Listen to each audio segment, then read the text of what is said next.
Fascist এবং ফ্যাসিবাদের আবির্ভাব আর দেখতে চাই না। প্রত্যেকটা রাজনীতিবিদদের বৈধ ইনকাম এবং পেশা থাকতে হবে। আপনি বাংলাদেশের অধিকাংশ রাজনীতিবিদদের দেখবেন তাদের বৈধ কোনো ইনকাম নাই, তাদের পেশা নেই, কিন্তু তাদের আলিশান জীবন কিন্তু ঠিকই চলতেছে। বৈধ পেশা এবং বৈধ ইনকাম থাকতে হবে। 11টা সংস্কার কমিশন গঠন হয়েছে, কিন্তু শেষ করবো ভাই, আমি শেষ করবো প্লিজ, যে রাজনৈতিক দল সংস্কারের জন্য একটা সংস্কার কমিশন হওয়া উচিত ছিল। রাজনৈতিক দলগুলোকে সংস্কার করার জন্য সংস্কার, কিন্তু দুর্ভাগ্যজনক হলো সেটা গত দিনে পিতা রাজনীতি করে পিতার মেয়ে রাজনীতি করতেছে এখন, আবার বিগত দিনে স্বামী রাজনীতি করেছে, এখন স্বামীর স্ত্রী রাজনীতি, এবং স্বামীর সেই স্ত্রী আবার তার ছেলেকে রেডি করতেছে। এগুলোকে স্টপ হওয়া দরকার। পারিবারিক রাজনীতি বাংলাদেশ থেকে একেবারে নিষিদ্ধ করে দেওয়া দরকার। আপনি পৃথিবীর কোথাও পাবেন। আপনি দেখেন তো 1981 সালে শেখ হাসিনা বাংলাদেশে ফেরত আসেন। বাংলাদেশে ফেরত আসা নিয়ে অনেকগুলো কথা রয়েছে, যে যখন জহুরা তাজউদ্দিন আওয়ামী লীগের নেতৃত্ব নিতে চাইল এবং 1979 সালে যখন সুসংগঠিত করতে চাইল আওয়ামী লীগ, তখন এটা আওয়ামী লীগের অনেক নেতৃত্ব মানতে চাইল না। রাজ্জাক সাহেব দলীয় প্রধান হতে ছিল, তখন তোফায়েল আহমেদের পরামর্শে বলল যে শেখ পরিবারকে নেতৃত্ব নিতে হবে। হাসিনার কাছে নেতৃত্ব দিল, হাসিনা আসলো। 1981 সাল থেকে আজ পর্যন্ত সে দলীয় প্রধানের চেয়ার দখল করে রয়েছে। পৃথিবীর কোন দেশে রয়েছে? আপনি বেগম জিয়ার দিকে তাকান। বেগম জিয়া 80 দশকের শেষ, 90-এর শুরু থেকে দলীয় প্রধান হিসেবে আজও পর্যন্ত রয়েছে। ইভেন আমি অত্যন্ত বাংলাদেশের রাজনীতিতে বেগম জিয়ার অবদান অনস্বীকার্য, আপসীন নেত্রী, এবং আমি তাকে ওইভাবেই শ্রদ্ধা করি। এবং জিয়াউর রহমান সাহেব বাংলাদেশের যে বহুতান্ত্রিক গণতন্ত্র এবং অ্যাকোমোডেটিভ পলিটিক্স করার যে ওয়ে উনি চালু করেছিলেন, দুর্ভাগ্য, এই জাতির দুর্ভাগ্য যে আমরা জিয়াউর রহমানের মতো লিডারশিপটাকে অল্পতেই হারিয়ে ফেলেছি। কিন্তু সেই দলে গণতন্ত্রের কোনো চর্চা নেই। ইভেন এই যে বর্তমান যে চেয়ারপারসন যারা রয়েছে দলীয় আওয়ামী লীগ এবং হাসিনার দল থেকে বাংলাদেশ থেকে পালিয়ে গেছে, তার অস্তিত্ব নেই, স্টেশনে দলীয় প্রধান। অন্যদিকে আপনার বেগম জিয়া গত কতটা বছর ধরে অসুস্থ, সে রাজনৈতিক কোনো সভা সমাবেশে প্রোগ্রামে অংশ নিতে পারেনি। এটা কিছু পলিটিক্যাল রিজন, কিছু আইনগত ঝামেলা বা ইত্যাদি, তারপরেও সে দলীয় প্রধান হিসাবে। এগুলো তো সুন্দর না। আপনি আসেন, দলীয় প্রধানের যে আধিপত্য পৃথিবীর উন্নত দেশগুলোতে কি আছে? কত দেখাতে পারবেন? পৃথিবীর উন্নত দেশে দলীয় প্রধানগুলোর কনস্ট্রাকটিভ সমালোচনা হয়, তাদের প্রত্যেকটা বক্তব্যের ওপেন সমালোচনা হয়, আর তাদের অ্যাডভাইস করা হয়। কিন্তু আমার দেশের দলীয় প্রধানগুলো ভিন্ন মত এবং অন্যের ওপিনিয়ন, মতামত শুনতে তারা অভ্যস্ত না, অন্যদের মতামত তারা গ্রহণ করতে পারে না। সমালোচনা তো দূরের কথা। আপনি দেখেন দলীয় প্রধানকে কেন্দ্র করে চাটুকার একটা বলয় তৈরি হয়েছে, যে এই চাটুকার বিগত দিনে হাসিনাকে ফ্যাসিস্ট হিসেবে তৈরি করতে, স্বৈরাচারী হিসেবে তৈরি করতে ভূমিকা রেখেছে। ঠিক একইভাবে এইরকম চাটুকার অন্য দলের প্রধানকে কেন্দ্র করে কিন্তু ঘুরঘুর খায়। আপনি কি জানেন একটা দলের প্রধানের সাথে দেখা করতে গেলে পর্যন্ত টাকা দিতে হয়? স্যার, এগুলো তো সুন্দর না। এর জন্য আজকে সংস্কারের কথাগুলো বারবার আসতেছে। আপনি দেখেন, পাশাপাশি বাংলাদেশের সাংবিধানিক কিছু প্রবলেম রয়েছে, যে সংবিধানের যে 70 অনুচ্ছেদ রয়েছে, এই 70 অনুচ্ছেদ দিয়ে দলীয় নেতৃবৃন্দদেরকে কথা বলার জন্য দলের এগেইনস্টে ভোট দেওয়াকে বিরত করে দেওয়া হয়েছে। এই 70 অনুচ্ছেদেরও সংশোধন হওয়া দরকার। আপনি দেখেন আমার দেশের আজকে কেন সংস্কারের কথাগুলো বারবার হচ্ছে। বাংলাদেশে অনেক চাঁদাবাজি শুরু হয়েছে। কেন চাঁদাবাজি শুরু হয়েছে? চাঁদাবাজিগুলো এজন্যই শুরু হয়েছে যে এত বেশি, মানে প্রত্যেকটা দলের সিস্টার কনসার্ন, এত বেশি অঙ্গ সংগঠন রয়েছে।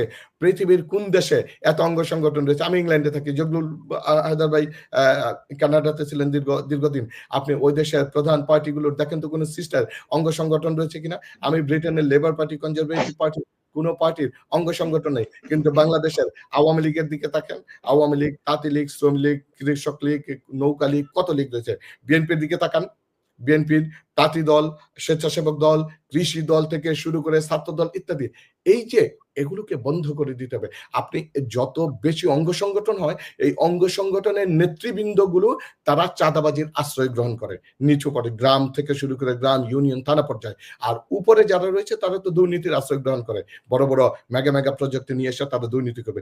এর জন্য যেগুলো রয়েছে এই যে অঙ্গ সংগঠনগুলোকে বন্ধ করা দরকার। এবং পাশাপাশি আপনি দেখেন পৃথিবীর ব্রিটেনের কথা বলি আমি, ব্রিটেনকে কনজারভেটিভ পার্টি, লেবার পার্টির যারা মেম্বার হয় তারা মাসে মাসে চাঁদা দেয়। সেই চাঁদার পরিমাণ এটা পার্টি নির্ধারণ করে দেয় না। সে ভলান্টারিলি আমি ২ পাউন্ড দিব, ৫ পাউন্ড দিব, ১০ পাউন্ড দেব ইত্যাদি। কিন্তু বাংলাদেশে এই বড় ২ দল বা অন্যান্য দলগুলো আমি জানি না, দু একটা দলের কথা জানি, বা বড় ২ দলে কিন্তু মেম্বাররা কিন্তু কখনো চাঁদা দেয় না। মেম্বাররা চাঁদা দেয় না। তাহলে যখন মেম্বাররা চাঁদা দিবে না, তাহলে এই যে পার্টির যে ফান্ডিং হবে, পার্টির ফান্ডিং হবে কোথা থেকে? পার্টির ফান্ডিং করার জন্য দুর্নীতি আশ্রয় গ্রহণ করতে হয়। পার্টির ফান্ডিং এর জন্য শিল্পপতিদের দিকে যাইতে হয়। পার্টির ফান্ডিং এর জন্য বড়, বড় ডোনারদেরকে ডেকে আইনা নির্বাচনে নমিনেশন দিতে হয়। এগুলোকে স্টপ করতে হবে। দুর্ভাগ্যজনক আজকে দেখেন বাংলাদেশে যে এই যে ৫৪ বছর পরে এসে সংস্কারের জন্য যে কমিশন হয়েছে, ১১টা সংস্কার কমিশন গঠন হয়েছে। কিন্তু শেষ করে দিব, আমি শেষ করবো ভাই, আমি শেষ করবো প্লিজ। যে রাজনৈতিক দল সংস্কারের জন্য একটা সংস্কার কমিশন হওয়া উচিত ছিল। রাজনৈতিক দলগুলোকে সংস্কার করার জন্য সংস্কার, কিন্তু দুর্ভাগ্যজনক হলো সেটা হয়নি। আপনি দেখেন আমরা প্রত্যেকটা দল এবং আমি আপনি সবাই চাই দেশের পরিবর্তন চাই। দেশের পরিবর্তন আপনি আমি কি করতে পারবো? আপনি আমি তো স্টেক হোল্ডার না। আমি আপনি জগলুল ভাই থেকে শুরু করে যারা আলোচনা করছেন বা করবেন, আপনি আমি সব আমজনতা।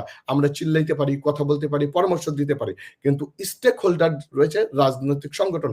এই রাজনৈতিক সংগঠনগুলোকে ইটসেলফ তাদেরকে পরিবর্তন আ করতে হবে, পরিবর্তিত হতে হবে, তাদের সংস্কার হতে হবে। তারা যদি আসলেই গণতান্ত্রিক, মানবিক, সমৃদ্ধ দেশ গড়তে চায়, বসবাসযোগ্য বাংলাদেশ যদি গড়তে চায়, তাহলে তাদের নিজস্ব সংস্কার করতে হবে।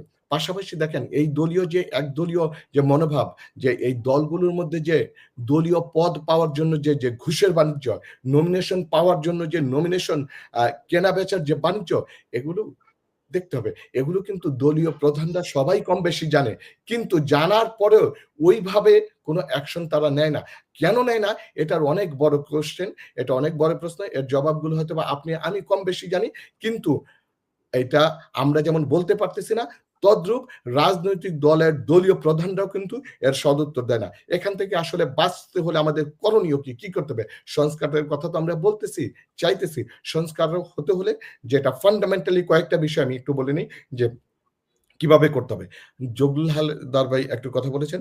গোপন ভোটের মাধ্যমে আপনি আপনার দলের নির্বাচন, দলীয় প্রধান বা দলের নেতাদেরকে নির্বাচন করবেন। আপনি দেখেন উন্নত বিশ্বে, আপনি দেখেন ইউকের কথা, যে লেবার পার্টি, কনজারভেটিভ পার্টি বা প্রত্যেকটা পার্টির তার মেম্বার গুলো গোপন ভোটের মাধ্যমে গণতান্ত্রিক পন্থা অবলম্বন করে গণতান্ত্রিক পদ্ধতির চর্চার মাধ্যমে তারা দলীয় প্রধান নির্বাচন করে। এবং দলীয় প্রধান যারা হবে এবং যারা পার্লামেন্টে যাবে তাদের কমপক্ষে একটা মাস্টার ডিগ্রি থাকা দরকার।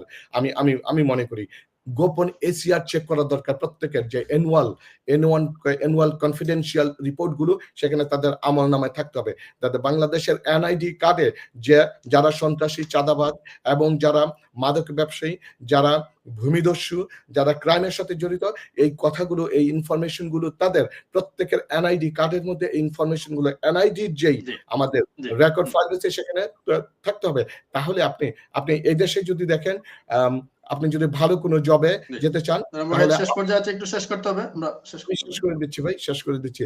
আপনাকে একটা ক্রেডিট রিপোর্ট নিতে হয়, একটা রিপোর্ট নিতে হয়, ডিবিআর চেক বলা হয় এদেশে। তাহলে বাংলাদেশেও যাতে এই ধরনের রাজনীতিবিদদের এরকম ডিবিআর চেক করতে হবে, তাদের গোপন এসিআর চেক করতে হবে।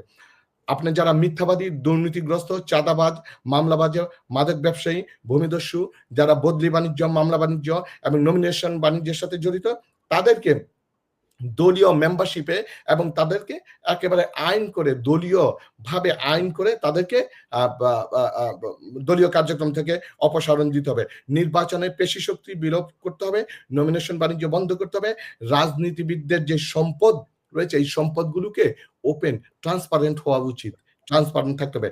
রাজনীতি প্রত্যেকটা আরেকটা ফান্ডামেন্টাল বিষয় হচ্ছে প্রত্যেকটা রাজনীতিবিদদের বৈধ ইনকাম এবং পেশা থাকতে হবে। আপনি বাংলাদেশের অধিকাংশ রাজনীতিবিদদের দেখবেন তাদের বৈধ কোনো ইনকাম নাই, তাদের পেশা নেই। কিন্তু তাদের আলিশান জীবন কিন্তু ঠিকই চলতেছে। বৈধ পেশা এবং বৈধ ইনকাম থাকতে হবে। পরিশেষে যে কথাটা বলতে চাই, এর আগে একটা কথা না বললেই নয়, সেটা হচ্ছে দেখেন বাংলাদেশে কিন্তু নির্বাচন সংস্কার কমিশন 1972 সালের একটা আদেশ রয়েছে, যেই আদেশের মাধ্যমে যে রাজনৈতিক দলগুলোর নিবন্ধন হয়। এই রাজনৈতিক দলগুলো তাহলে এখন সময়ের প্রয়োজনে আপডেটেড আইন করে নির্বাচন কমিশন নির্বাচিত বাংলাদেশের বৈধ এবং রেজিস্টার্ড রাজনৈতিক দলগুলোকে তাদেরকে মনিটর করা এবং তাদের সংস্কারে বাধ্য করা।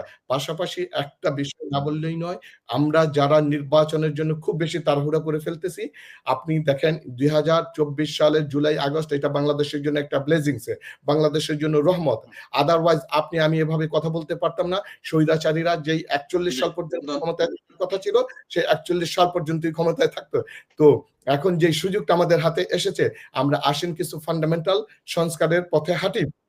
নির্বাচন যদি ২, ৪, ৫ মাস পরে আমরা শেষ করি একটু। হবে না। আমাদেরকে পালস অফ দ্য নেশন বুঝতে হবে, জনগণের ভাষা এবং জনগণের বডি ল্যাঙ্গুয়েজ বলতে হবে। সর্বশেষ যেটা হচ্ছে প্রত্যেকটা রাজনৈতিক দলের মানসিক পরিবর্তন দরকার। আপনি যদি রাজনৈতিক দলগুলো ইটসেলফ মানসিকতার পরিবর্তন না ঘটায়, তাহলে আপনি আমি যতই নির্বাচন কমিশনের মাধ্যমে আইন করা হোক না কেন, সেই কখনোই রাজনৈতিক দলগুলোর মধ্যে সংস্কার হবে না। আর রাজনৈতিক দলগুলোর মধ্যে যদি সংস্কার সাধিত না হয়, তাহলে আপনি আমি আমাদের স্বপ্নের বাংলাদেশ পাবো না, আমাদের স্বপ্নের বসবাসযোগ্য বাংলাদেশও পাবো না। আসেন, আমি আপনার এই শোর মাধ্যমে বড় বড় রাজনৈতিক দল থেকে শুরু করে প্রত্যেকটা রাজনৈতিক দলকে উদাত্ত আহ্বান করতে চাই যে রাজনৈতিক দলগুলোর আপনাদের মধ্যকার যে ধরনের অগণতান্ত্রিক পন্থা রয়েছে, পারিবারিক রাজনীতি এবং যে সমস্ত ফান্ডামেন্টাল যে আমি উপরে যে কথাগুলো বলে আসলাম, এর সংস্কার সাধনের জন্য ভূমিকা পালন করেন। আমরা এই জুলাই আগস্টের বিপ্লবে আমরা যেটা বিপ্লবের যেই সুফলটা আমরা ঘরে তুলতে চাই। আমরা নতুন কোন নব্য ফ্যাসিস্ট এবং ফ্যাসিবাদের আবির্ভাব আর দেখতে চাই না। ভালো থাকবেন, সুস্থ থাকবেন।